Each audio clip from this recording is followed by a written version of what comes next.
Okay, so this is your homework page. Okay, I'm going to go ahead and work the first problem with you on here, and I'm going to show you something called a mole map that I want you guys to start using for these problems. The first day when we use this, it's going to be kind of easy because we're just doing conversions from moles to molecules. We're also going to do moles to grams, and we're going to end up doing moles to liters also.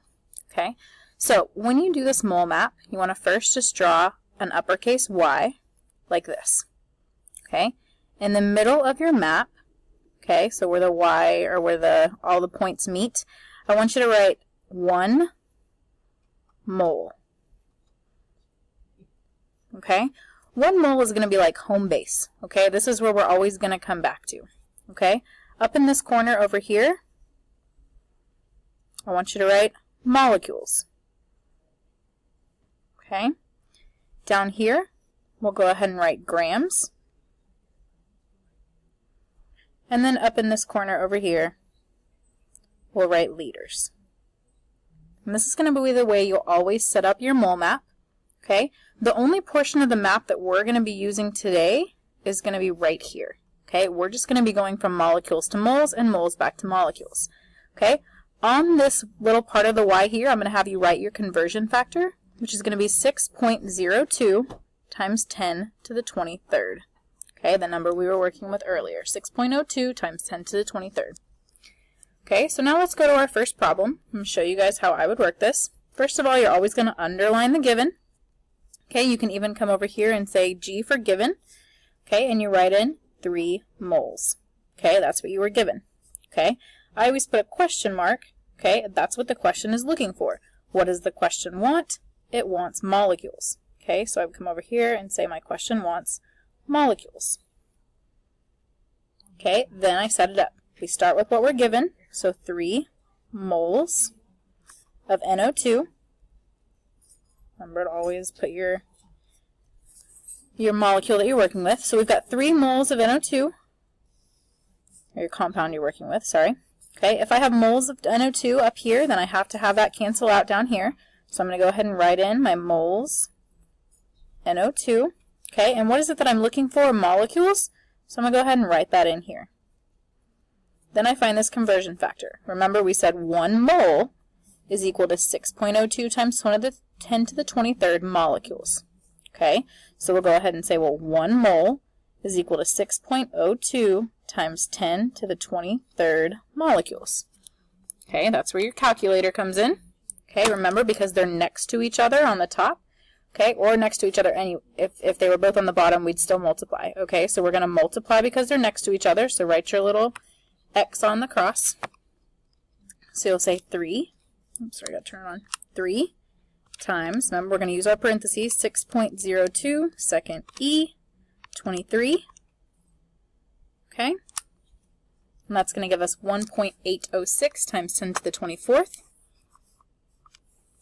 And my mole map's in my way, so I'll just make it really long like this, and I'll say 1.8. We'll just say 1.81, we'll round, and then times 10 to the 24th molecules.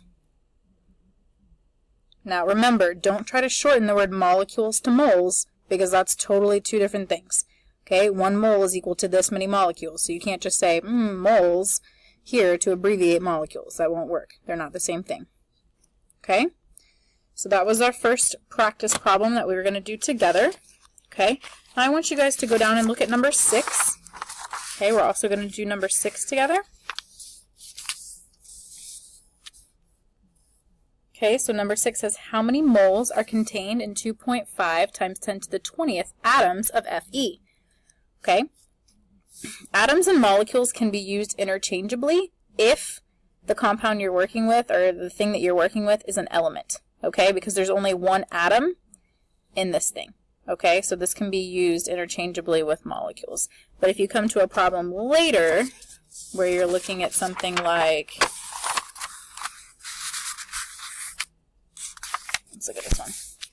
How many atoms of oxygen are there in 2.5 moles of O2? You have to be careful here because for every molecule of O2, there's 2 atoms. So you'd have to multiply the final number by 2. Okay? All right, so let's go back to number 6. Okay, remember our first step, we should be looking at that mole map. Okay, I'm only going to draw in the portion of the mole map that we're using today. So this is 1 mole. And then we've got molecules here. And what was our conversion factor? 6.02 times 10 to the 23rd. Okay, so we've got our mole map. We've got our problem. Okay, we want to underline the given. So again, our given is 2.50 times 10 to the 20th atoms. Okay, which we can use interchangeably with molecule here because we're dealing with just iron, or just one atom per molecule. Okay, and then for our what we want is going to be moles. Okay, so again, over here, you're going to put in your G for your given. Is going to be 2.50 times 10 to the 20th atoms. Okay, which we use the same thing as molecules. And then what we're looking for is going to be moles. Okay, so start with what you're given. 2.50 times 10 to the 20th atoms. Okay, remember, because we have atoms here, we want atoms on the bottom. Okay, so we'll say atoms down here. Remember, we said we could use atoms interchangeably with molecules. So it's going to be 6.02 times 10 to the 23rd atoms is equal to 1 mole. Okay. Now, because we've got one number on the top and one number on the bottom, we're going to have to turn this into a division sign. So it'd be like, do like this, we'll make it a divide sign. Okay, so in our calculator, okay, you would put in your 2.5 second E 20, because it's 2.5 times 10 to the 20th. Okay, and then we're going to divide that by 6.02 second E 23. The answer we get is going to be we'll say 4.2, because it's 4.15. So 4.2 times 10 to the negative 4th moles. So it's a very small number. Okay? Alright, so there's your 2 practice problems and how to draw out your mole map. You guys can do the rest of the worksheet on your own. Good luck, and make sure you check with Miss Flores when she gets back to make sure that you understand what you're doing.